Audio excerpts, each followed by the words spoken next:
అందరికీ praise lord. ఈరోజు September 3వ తారీఖు దేవుని వాక్య ధ్యానాన్ని మనము చూసుకుందాం. ఈరోజు మనం చూసేటటువంటి విషయం, నిన్నటి దినాన ఈ రక్షణ అనేటటువంటిది పాపము నుండి మనకు కలిగినట్లుగా మనము చూసి ఉంటా ఉన్నాం. మన పాపముల చేత, అపరాధముల చేతను మనం చచ్చిన వారై ఉండగా, ఆ స్థితిలో నుండి దేవుడు మనల్ని రక్షించుకున్నాడు అనేటటువంటి విషయాన్ని నిన్నటి దినాన చూసి ఉంటా ఉన్నాం. ఈరోజు మనం చూసేటటువంటి విషయాలు 2 ప్రాముఖ్యమైనటువంటి విషయాలను మనం చూడబోతా ఉన్నాం. ఆ విషయాలు ఎఫెసీయులకు రాసినటువంటి పత్రిక రెండో అధ్యాయము 4, 5 వచనాల నుండి మనము గ్రహించబోతా ఉన్నాం. అక్కడ మనం ప్రాముఖ్యంగా గ్రహించినట్లయితే ఇదియే రక్షణ, దేవుని యొక్క మహా ప్రేమ నుండి. అట్లాగే రెండవ విషయంగా మనం ఇక్కడ ఆలోచించినట్లయితే ఈ దేవుని యొక్క రక్షణ మనల్ని జీవింప చేయడానికి లేదా జీవించడానికి, జీవములోనికి నడిపించడానికి, ఇంకా ప్రస్ఫుటంగా చెప్పాలంటే చచ్చిపోయిన స్థితిలో ఉన్నటువంటి మనలను బ్రతికింప చేయడానికి అనేటటువంటి సత్యాన్ని ఇక్కడ మనం గ్రహించాలి. ఈ 2 విషయాలను కూడా ఈరోజు మనము గుర్తించబోతా ఉన్నాం. 4, 5 వచనాలను మనం ఒకసారి చదువుకున్నట్లయితే ఎఫెసీయులకు రాసినటువంటి పత్రిక 2వ అధ్యాయం 4, 5 వచనాలు. అయినను దేవుడు కరుణాసంపన్నుడై ఉండి మనము మన అపరాధముల చేత చచ్చిన వారమై ఉండినప్పుడు సైతము మన ఎడల చూపిన తన మహాప్రేమ చేత మనలను క్రీస్తుతో కూడా బ్రతికించెను. కృపచేత మీరు రక్షింపబడి ఉన్నారు. ఈ రక్షణను ఏ విధముగా మన వరకు తీసుకొని వస్తూ ఉన్నాడో ఇక్కడ మనం గుర్తింపబద్ధులమై ఉంటా ఉన్నాము. క్లియర్గా రక్షణ అనేటటువంటిది తన యొక్క మహాప్రేమ చేత, ఈ మహాప్రేమను ఇప్పుడు దాని యొక్క నిర్వచనాన్ని మనము గ్రహించినట్లయితే అక్కడ చెప్పబడుతున్న విషయాలు, దేవుడు తన యొక్క మహాదయను, ఆ కృపను మన ఎడల చూపిస్తున్నట్లుగా ఇక్కడ చెప్తా ఉన్నాడు. ఇక్కడ గ్రహించాల్సినటువంటి సత్యమును గనక మనం ఆలోచించినట్లయితే ఈ దయ, ఈ కరుణ, ఈ ప్రేమ ఎప్పుడు చూపిస్తా ఉన్నాడు అంటే మన పాపముల చేత మనము చచ్చిన వారమై ఉండగా అనేటటువంటి మాట. ఆ స్థితిలో కూడా ఆయన మనల్ని వదిలిపెట్టలేదు. ఇక్కడ గ్రహించాల్సినటువంటి సత్యము ఆ రోమీలకు రాసినటువంటి పత్రికలో 11వ అధ్యాయము 32వ వచనంలో దీనికి చెప్పబడుతున్నటువంటి అర్థము గనక మనం గ్రహించే వారమైతే, అందరి ఎడల కరుణ చూపవలనని దేవుడు అందరినీ అవిధేయతాస్థితిలో మూసివేసి బంధించి ఉన్నాడు. అదే 36వ వచనంలో అంటాడు, ఆయన మూలమునను, ఆయన ద్వారాను, ఆయన నిమిత్తమును సమస్తమును కలిగి ఉన్నవి యుగ యుగముల వరకు ఆయనకు మహిమ కలుగును గాక, ఆమేన్. ఇక్కడ మనం గ్రహించాల్సినటువంటి విషయము, ఆయన యొక్క ఈ కరుణ, ఆయన యొక్క ఈ మహాప్రేమ, ఇక్కడ గుర్తించాల్సినటువంటి విషయము, దేవుడు ఎప్పుడు తన యొక్క ఆ ప్రేమను, ఆ కరుణను చూపిస్తానే ఉన్నాడు. కానీ మానవుడు ఏం చేస్తూ ఉన్నాడంటే తన యొక్క అవిధేయతను, డిసోబీడియన్స్ను ఆయన చూపిస్తూ ఉన్నాడు. ఆ డిసోబీడియన్స్లో కూడా దేవుడు ఏం చేస్తూ ఉన్నాడు, అందరి ఎడల కరుణ చూపవలనని.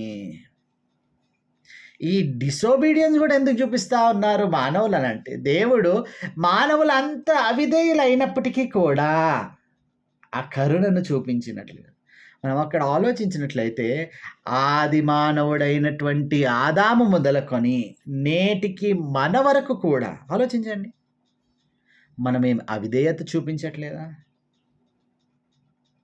ఇక్కడ గ్రహించాల్సినటువంటి ఈ సత్యము, అవిధేయత మనం చూపిస్తున్నప్పటికీ కూడా ఇక్కడ మనం గుర్తించినట్లయితే ఆయన తన యొక్క కరుణను, ఆ మహాప్రేమను మన ఎడల చూపిస్తూ ఉన్నాడు. ఇక్కడ ఇంకా గ్రహించాల్సినటువంటి సత్యాన్ని గనక మనం గుర్తించినట్లయితే, గొప్పగా అవిధేయత చూపుతున్నప్పటికీ కూడా ఆయన ఆ అవిధేయతకు శిక్షను ఖరారు చేయడం లేదు, లేదా శిక్షించట్లేదు కానీ ఆయన ఏం చేస్తా ఉన్నాడు? తన యొక్క మహాప్రేమను చూపిస్తూ ఉన్నాడు.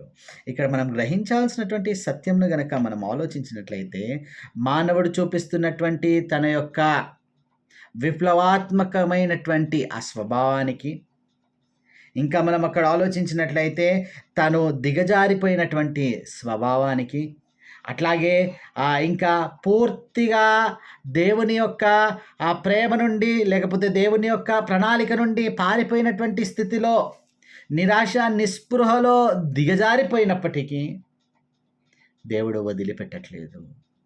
ఆయన యొక్క మహాప్రేమను అక్కడ ఆయన చూపిస్తూ ఉన్నాడు. ఆయన యొక్క మహా కరుణను అక్కడ చూపిస్తూ ఉన్నాడు.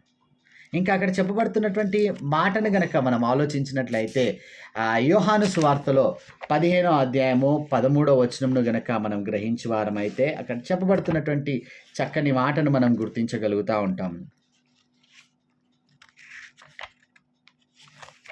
15వ అధ్యాయము 13వ వచనంను అక్కడ మనం చదువుకుందాం.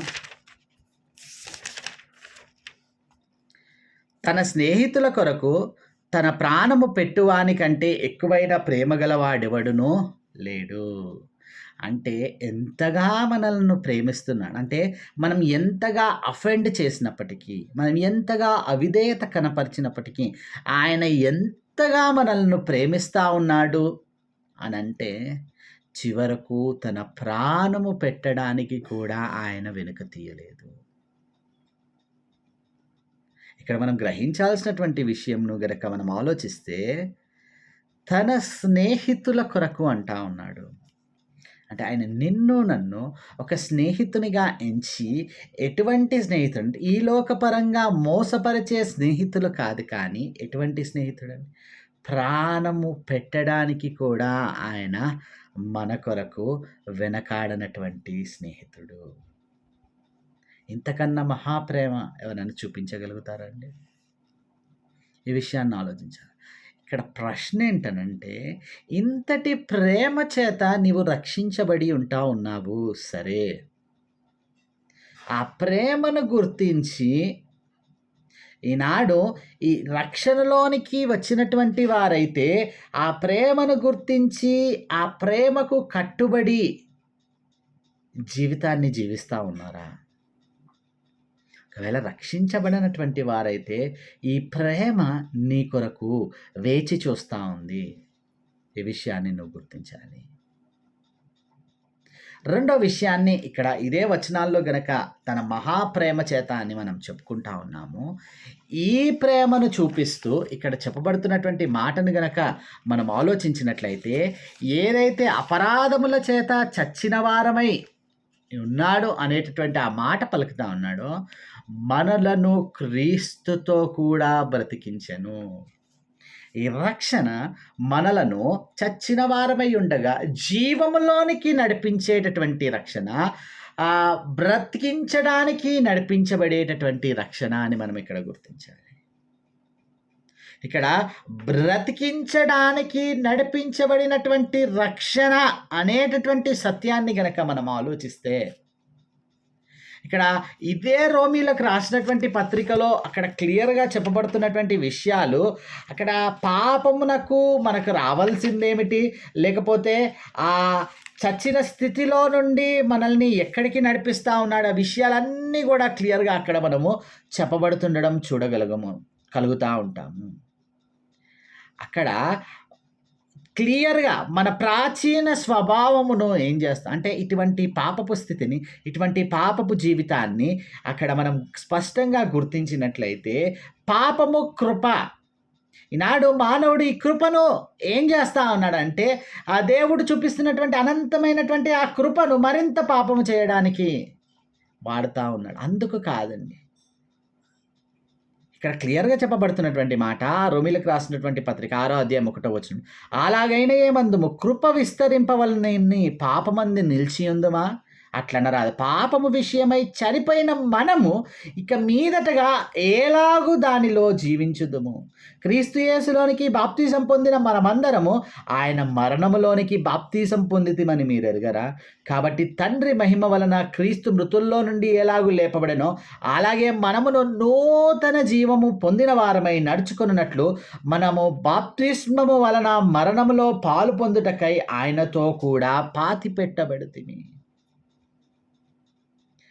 ఇక్కడ ఈ విషయాలను గనక మనం స్పష్టంగా గుర్తించే వారమైతే ఆయనతో కూడా మన యొక్క పాపపు జీవితాన్ని సమాధి చేసింది, లేదా సమాధి చేయబడింది దేని కొరకు అనంటే మనము జీవములోనికి నడిపించబడటానికి. అందుకని 6వ వచనంలో అంటాడు, 6వ అధ్యాయం 6వ వచనం, ఏమనగా మనం ఇకను పాపమునకు దాసులము కాకుండుటకు పాప శరీరము నిరర్ధకమవునట్లు మన ప్రాచీన స్వభావం ఆయనతో కూడా సిలువ వేయబడినని ఎరుగుదుము. చనిపోయిన వాడు పాప విముక్తుడని తీర్పు పొంది ఉన్నాడు. ఎంతటి ఆధిక్యత అండి! ఈ విషయాన్ని మనం ఇక్కడ గుర్తించాలి. అంటే ఈ పాప స్థితిలో ఉండి చనిపోవలసినటువంటి మనకు ఆయన మనలను పాప విముక్తుడని, అంటే ఏ పాపము చేయలేదని, ఒకవేళ పాపం విషయంలో గ్రహించవలసి వస్తే 0% సిన్నర్ అని ఇక్కడ ఆయన మనకొక ముద్రను, సీల్ మనకు వేస్తా ఉన్నాడు. ఎంతటి ఆధిక్యత! ఇంకా అక్కడ 11వ వచనంలో చెప్తున్నాడు క్లియర్గా, అటువలే మీరును పాపము విషయమై మృతులుగాను దేవుని విషయమై క్రీస్తు యేసునందు సజీవులుగాను మిమ్మును మీరే ఎంచుకొనుడి. కాబట్టి శరీర దురాశలకు లోబడినట్లుగా చావునకు లోనైన మీ శరీరమందు పాపమును ఏలనీయకుడి, మరియు మీ అవయవములను దుర్నీతి సాధనములుగా పాపమునకు అప్పగింపుకుడి. అయితే మృతుల్లో నుండి సజీవులమనుకొని మిమ్మును మీరే దేవునికి అప్పగించుకొనుడి, మీ అవయవములను నీతి సాధనములుగా దేవునికి అప్పగించుడి. ఈ మృతులుగా ఉన్నప్పుడు ఆయన సజీవులుగా మనల్ని చేశాడు. ఆ పాపము నుండి రక్షించి మనల్ని సజీవులుగా చేశాడు. అంత మట్టుకే కాకుండా ఇక్కడ మనకు చెప్పబడుతున్నటువంటి విషయం, తిరిగి ఆ పాపములో లేదా ఆ పాపము మనల్ని ఏలనివ్వకూడదు అని ఇక్కడ చెప్తా ఉన్నాడు. అయితే ఆ పాపముకు సాధనములుగా మిమ్మల్ని అప్పగించుకొనక మీ అవయవములను దేవునికి నీతికి సాధనములుగా అప్పగించుడి అని అంటా ఉన్నాడు. కాబట్టి ఈ విషయాలను స్పష్టంగా మనం గుర్తించే వారమైతే ఎంత క్లియర్గా ఒక పక్కన ఈ రక్షణ అనేటటువంటిది ఆయన మహాప్రేమ చేత మనకు కలుగుతూ ఉంది. మరొక పక్కన ఈ రక్షణ అనేటటువంటిది చచ్చిపోయిన స్థితిలో ఉంటున్నటువంటి మనలను జీవములోనికి బ్రతికించడానికి నడిపించబడుతూ ఉంటుంది. ఈ 2 విషయాలన్నీ ఇక్కడ జ్ఞాపకం చేసుకో. అయితే ప్రశ్న ఏంటంటే, ఇంతటి మహాప్రేమను, ఇంతటి చచ్చిపోయిన స్థితిలో నుండి జీవములోనికి నడిపించేటటువంటి ఈ కార్యమును నీ జీవితంలో నీవు గ్రహిస్తా ఉన్నావా? రక్షించబడినటువంటి వారైనా నేటి దినాన పడిపోవడమో లేదా ఆ పాపపు స్థితిలోనికి తిరగడమో ఉండదు అని కాదండి.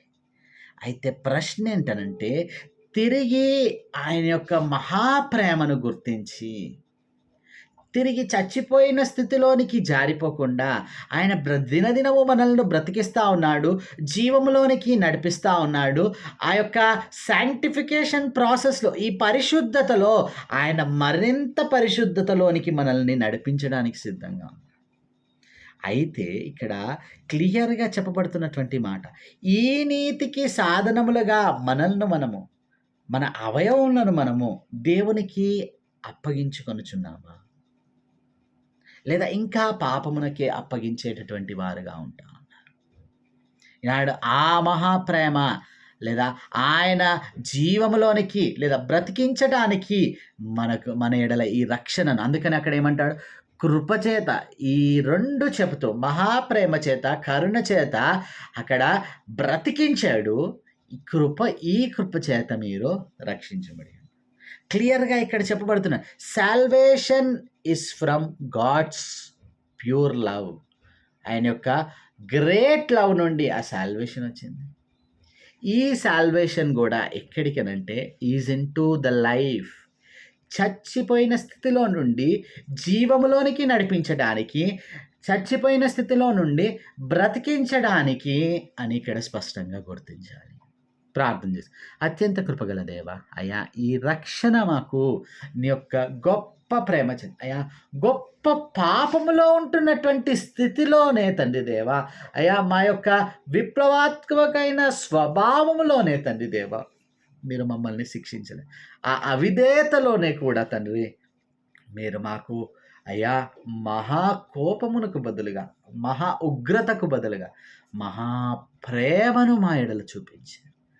అయ్యా ఇదెంతటి ఆధిక్యత! అయ్యా మమ్మల్ని మీ ప్రేమ చేత ఒక షీల్డ్ లాగా, ఒక కవర్ లాగా తండ్రి దేవా శిక్షించబడకుండా మమ్మల్ని కాపాడుతున్నటువంటి దేవుడు. అయ్యా ఈ ప్రేమను మేము గ్రహిస్తా ఉన్నాం. అయ్యా నీ కృపను మేము గ్రహిస్తూ ఉన్నాము. మీ కరుణను మేము గుర్తిస్తూ ఉన్నాము. అయ్యా ఈ చచ్చిపోయినటువంటి స్థితిలో నుండి జీవములోనికి బ్రతికించడానికి మమ్మల్ని నడిపిస్తుంది. అయ్యా స్పష్టముగా ఈ రక్షణ మమ్మల్ని జీవములోనికి నడిపించింది. దినదినము ఇంకా మేము నడిపించబడతా ఉన్నాం. అయ్యా మా యొక్క జీవితమును పాపమునకు తండ్రి దేవ సాధనములుగా మేము ఇంకా ముందు చేయకుండా నీ వాక్యము చేత దినదినము కట్టబడిన వారముగా ఉంటూ అయ్యా మా యొక్క అవయవములను నీతికి నీకు అప్పగించుకొని అయ్యా ఇట్టి రీతిగా ముందుకు కొనసాగటానికి మీ కృపలో భద్రపరచుకున్నామని యేసు నామములో ప్రార్థించి అడిగి వేడుకుంటున్నాం తండ్రి. ఆమేన్.